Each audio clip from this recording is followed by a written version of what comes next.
Hey friends, if you wish to download 7-Zip for Windows 11, then please watch this video. I will guide you through the process. Open your browser and then search for 7-Zip and hit enter. You'll find the 7-Zip application in this list. Click on download corresponding to it if you're using Bing, or go to its download page if you're using Google. It's both one and the same thing. Now find the x64 version for a 64-bit computer and for a 32-bit computer if you have that one. Okay, and on the top option, click on download. Click on open. Select install. And that's it. So you won't find anything specific about the installation.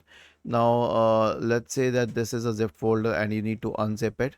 Then right click on it, select show more options, and you'll find the 7-Zip option here. You can open it, extract it, whatever you prefer. So this is how you can use 7-Zip. Was this helpful? If yes, then please subscribe to the channel.